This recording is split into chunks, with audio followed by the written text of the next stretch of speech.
Ladies and gentlemen, we have an incredible guest here. His name is Benny Faccone. Applause for him. Yeah. Me. Hi. This guy is great. Yeah. So Thank you. if there is someone that doesn't know who is he, I will tell you at this moment.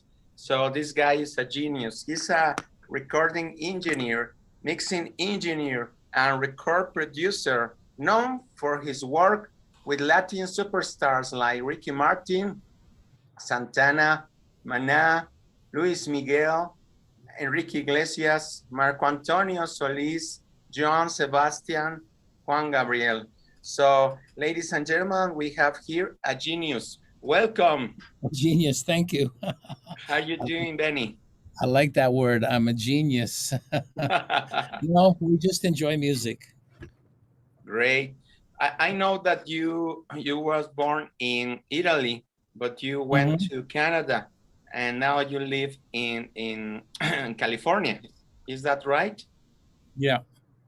In just outside Los Angeles. Yeah. You study at Berkeley College of Music. So, and now you are the owner of Cavern Studios in Thousand Oaks, California. Well, that was up until maybe 2, 3 years ago. We had a studio with a 900 square foot tracking room and all that, but I gave it up and I moved everything and I built a room in my house right here, as you see. It's a mixing room, so basically a lot of analog gear, but all I just wanted to mix. Everybody's recording at their house right now, so it wasn't being very useful, the recording studio part. So I just decided to make it and you feel more comfortable now. Well, it's easier not having to worry about a space and all that stuff. So yeah, I have it here at the comfort of my I don't want to use the word garage, but basically, this is my space here. I built a room within a room, soundproof, so I can work even at 2 o'clock in the morning. Not that I do anymore, but yeah, feel more comfortable. Now that you say, Benny, that you work until 2 in the morning, I suppose used to 1, 2, or I don't know what time in the morning. If you do that kind of work, at very late, you have to sleep. So you have to wake up not very early, I suppose. Well, those were my old days when I used to work from 10 o'clock in the morning until 3 o'clock in the morning, because you were at a studio.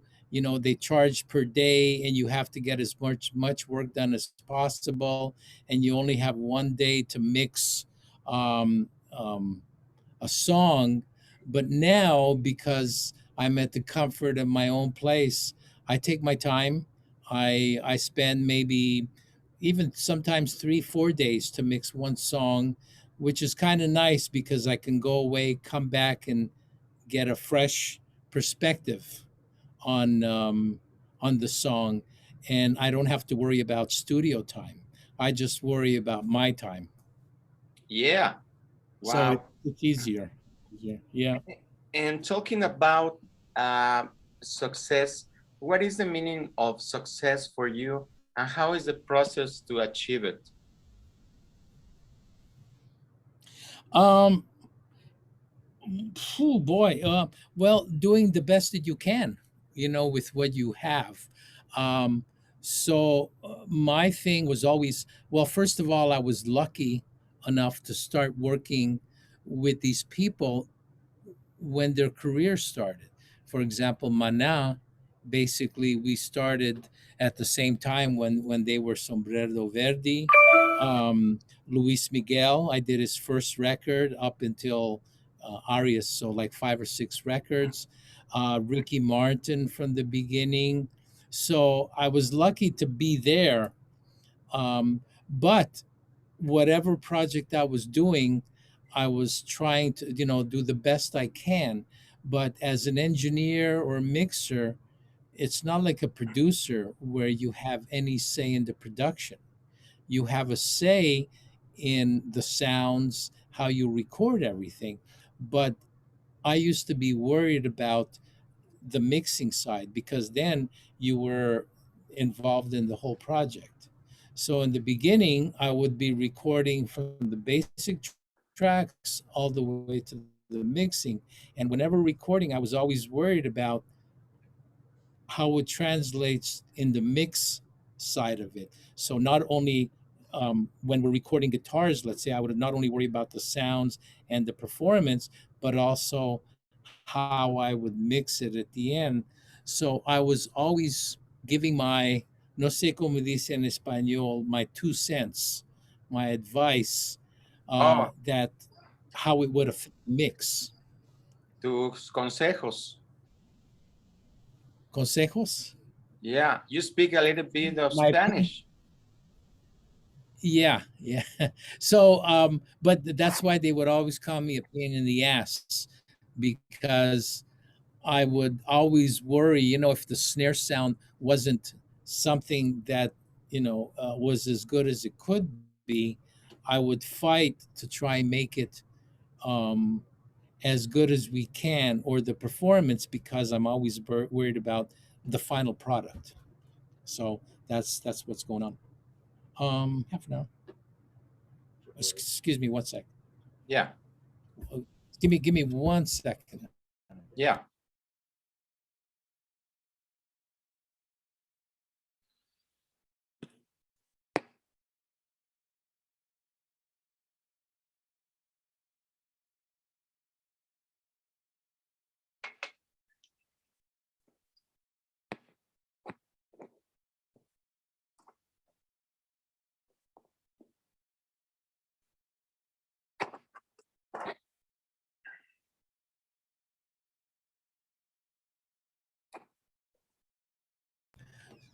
Sorry, just have to take care of some stuff here. Sorry about that. Okay, and how important is good sense of humor at work or for your life? Because we know that it's important to have good vibes, to get along well. How important is a good sense of humor for you? Yeah. I think it's very important. I learned from my mentor, this Don Hahn, and a lot of these engineers who would, you know, um, there's so much tension sometimes in a studio. Not tension, but just pressure. That an engineer is also somebody who, or would kind of ease the stress and the pressure, because everybody, a lot of musicians are very insecure, and you never know if something is good, bad, or how they would treat everything.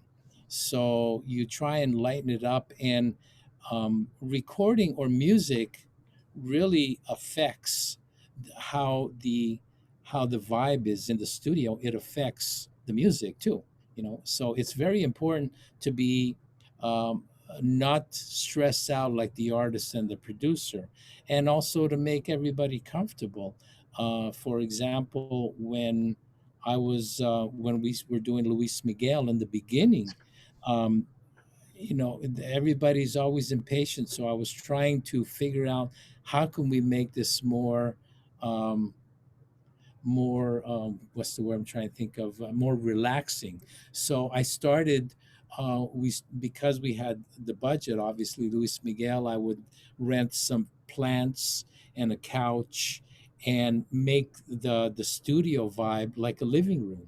So when he goes in there, he has a couch to relax on. He's got a little table with his drink. He could stand up. So it feels very, the ambience is very important, and how the engineer makes that ambience in the studio very tranquil. Yeah, I think it's very important. For example, when I work, I like to try to be with self confidence, with sometimes joking, kidding. I Yeah, think you hear someone laughing and it's great because it's contagious. It's yeah, like when someone sneeze, or no sneeze, I mean John in English. Others could be yawning at the same time. But if you laugh, it's contagious also. Yeah, So yeah, it's wonderful. I mean, you can be laughing all the time because it will be, I don't know, weird, crazy. But sometimes it's very relaxing. It's wonderful. It's something that I think is one of the best yeah, medicines yeah. we have.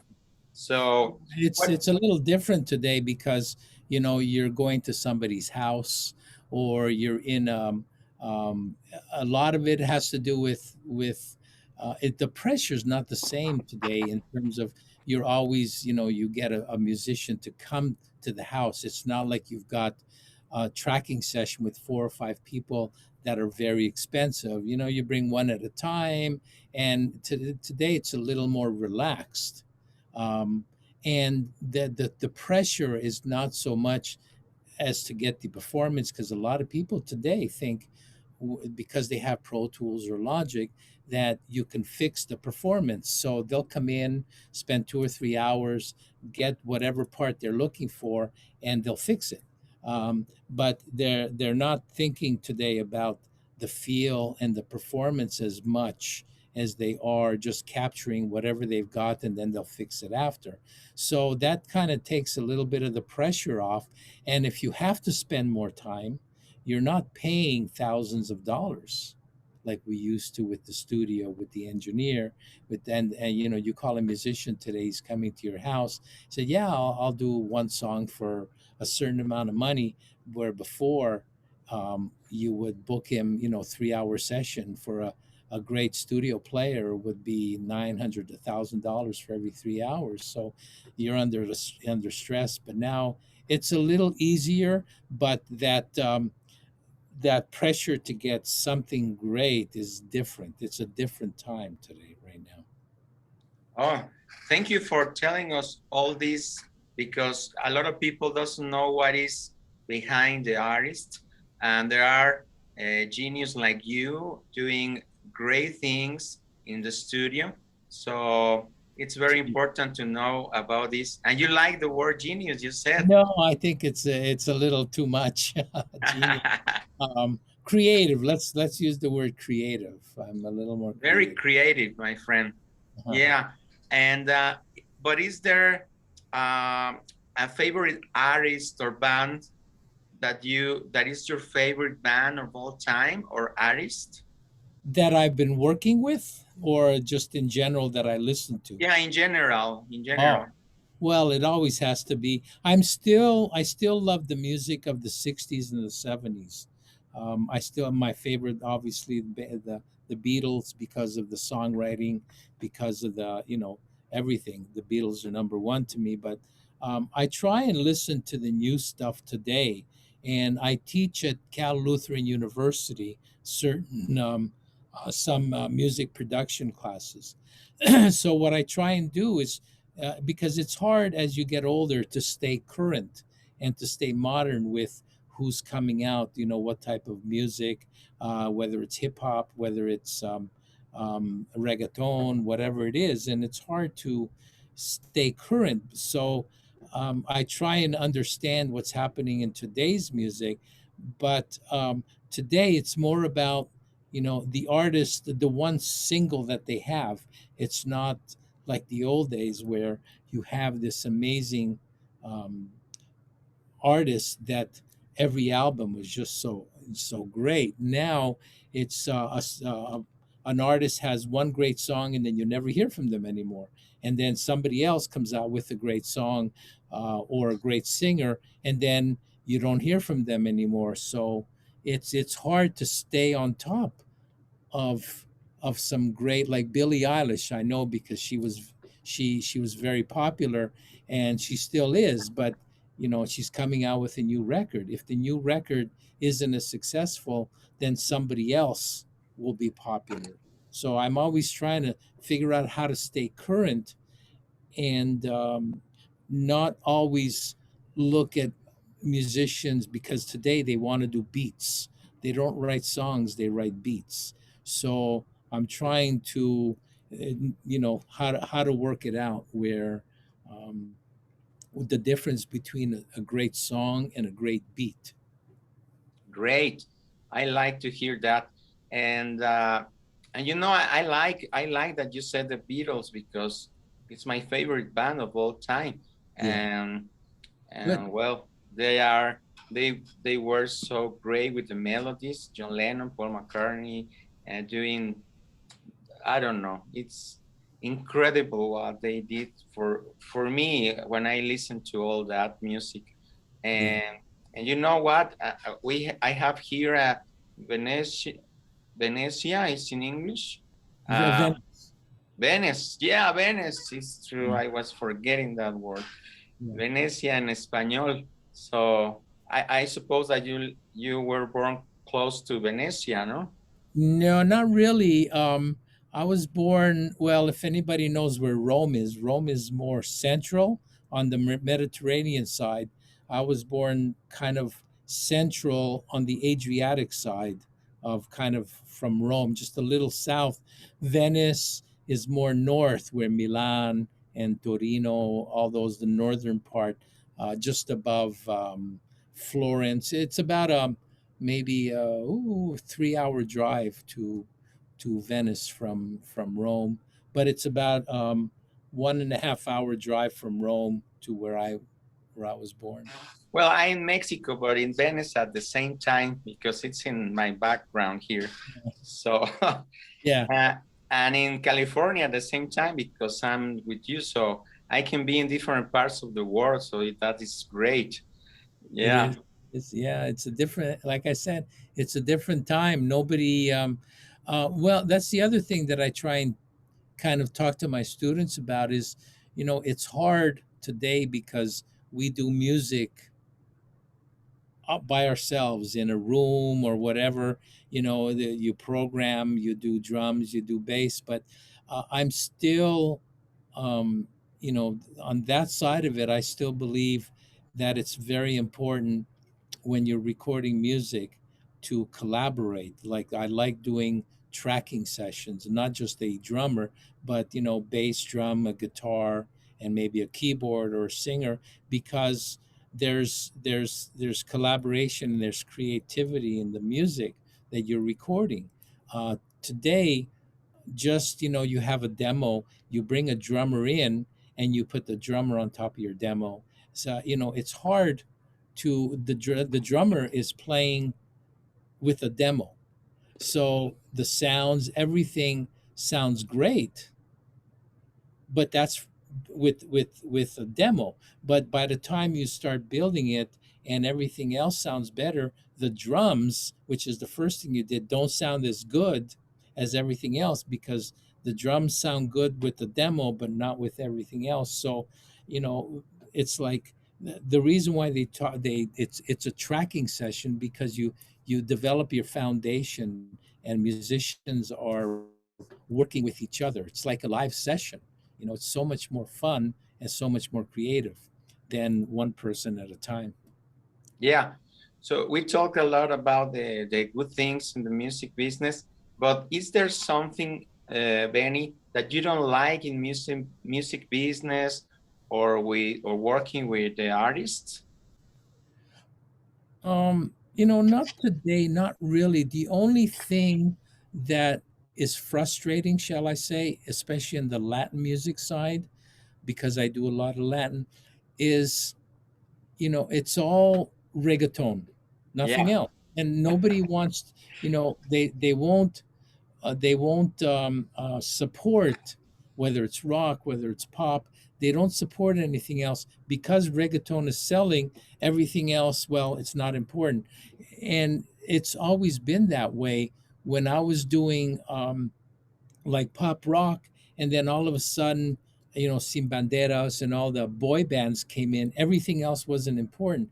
They always focus on one style of music at a time, not like the American or the English side, where you still have great jazz players, you still have great rock bands, you still have great pop bands, still have great hip hop. But in Latin, it's one thing or nothing. So Yeah. it's It, frustrating. it's frustrating. And I just talked about this topic exactly about what is happening with reggaeton. I don't know if you know about Junior Cabral. Yeah, And you're a very yeah. good friend of mine. Oh, good. Yesterday I was talking to him here Yeah. by Zoom, and he Uh-huh. said the same. Many people, many engineers, many producers, many musicians, all we agreed and we know the same. I don't know what is happening exactly. Something. Yeah. Yeah. Um, Maybe the devil is there. I don't know. Well, it is a different style of music, which is okay. But when it's the only thing, I'm not saying that reggaeton is bad. I'm just Yeah. saying, there's no exploring other things. It's only one thing. And then it becomes very monotonous, where reggaeton is all the same except for the lyrics. So we say the same thing about country music, where country music, it's all the same except for the lyrics. um, You but know country, what? yeah. I'm sorry. I was thinking that it has to be a little bit with sex because the rhythm and the lyrics. And you know what are the people that most listen to that kind of music? Just the young people, the teenagers. And Yeah. the teenagers have this power of sex at the highest level. So Mhm. I think it has to be with that kind of public, with that audience, and and mainly with sex topics. I think. Well, that's my opinion. It could be very true. I mean, it has a lot of different factors. I think on the business side, reggaeton is very cheap to produce. Yeah, So I'm sure a lot of people like the fact that they don't have to spend $100,000 making a record, or like back in the 80s and 90s, our budgets, the minimum was 100,000 for to do a record, or 80,000. But the quality of music, it would come back. You would, selling two, three, 400,000 copies was not, was what we would do. So you make a lot of money now. It's about streaming, and you know, I mean, people are making money with streaming, but not like the kind of money they're making. So, would I rather make a $3,000 record doing reggaeton? Of course, because it's cheaper, and if it hits, then I make my money in the 360 and the concerts. But even concerts, unless you're big time, you're not making that much money, and yeah. everybody has to do duets. I'm sorry to all the people I love reggaeton, but Benny and me, we agree that it's not the best music in the world, but because of many factors. But anyway, we respect a lot that style, that rhythm, and we are very respectful for that. But there are very interesting music styles for producing, which is the reason that we are talking about. I have one question more that it's very important for me, Benny. Um, what do you think about these new generations? What is your advice for them that they would like to achieve their goals, but they are insecure? What is your advice for all these new generations, these great, that could be great artists, musicians? And Um, so, what can you say about this? it's a different world. It's very difficult to say, to give an opinion other than, obviously it's always about the music, and it's always about the product that you give. And obviously you always have to love whatever you're doing with the product, even if it's reggaeton, if it's jazz, whatever. So, you can't, a lot of people I know, because reggaeton is very popular, well, I'm going to do reggaeton music.